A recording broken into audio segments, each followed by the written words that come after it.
Bu sizsiz və səviyyə atlayıb konsentrasiya yaşamaq istəyirsiniz, fərqli reallıqlara keçmək istəyirsiniz. Amma nə baş versə də, bax bu keçid nöqtələrinə gəlib çata bilmirsiniz. Yəni səviyyə atlaya bilmirsiniz. Heç cürə bax burada da ilişib qalırsınız. Sanki burada bir döngü yaranır və heç cürə o maddi tavanda, münasibətlərdə yaşadığınız tavanda qırıb da növbəti etapa keçə bilmirsiniz. Bu niyə baş verir bilirsiniz? Ona görədir ki, siz bu etapa keçmək üçün, yəni növbəti səviyyəyə keçmək üçün ilkin olaraq növbəti səviyyənin istənilən bir səviyyə atladığımız zaman biz hər zaman başlanğıc etapında olacağıq. Yəni biz əgər öz olduğumuz səviyyədə müəyyən qədər irəliləmişiksə, müəyyən qədər rahatlıq tapmışıqsa bu səviyyədə, komfort zonaya düşmüşüksə, artıq bu səviyyənin ilkin etapında deyilik. Burada özümüzə yer eləmişik də belə deyərlər. Bu bizim komfortlu hesab etdiyimiz zonadır. Psixika elə gəlir ki, artıq öz olduğu həyat səviyyəsində biraz irəliləyibsə, orada ilkin etapda deyilsə, deməli, çünki başqa etapa keçdiyim zaman artıq axı ilkin olaraq hələ başlanğıcda olmalıyam, ilkin etapda olmalıyam. Ona görə də psixika elə gəlir ki, mən burada daha komfortluyam, nəinki bura düşsəm. İnsan artıq bəlirsizliyə dözüm artıranda, qorxularını yenidən proqramlaya biləndə və təkrarlanan duyğular, ailədən gələn, öncələrdən gələn duyğuları ilə artıq işləyib də, həll edə biləndə, öncəki ssenarilərdən çıxa biləndə və bu keçid səviyyələrinin də açarları var bizdə. Bunu biz cərrahi maşın təlimində açacağıq bu açarları. Bu açarları da açdıqdan sonra insan üçün rahat olub bu etapa keçmək. Amma keçəndə də insanda bir dözümlülük olmalıdır psixoloji ki, o bu etapın ilkin mərhələsində ola biləcəyini də qəbul etsin və burada irəliləməyə də hazır olsun burada.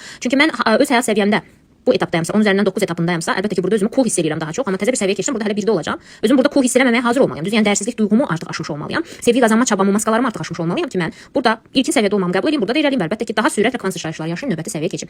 Bəli, insan psixoloji durumu, insanın həyat səviyyələrini bax bu cürə psixoloji səviyyələrinə uyğun edir, siklik şəkildə onu yüksəldə bilir.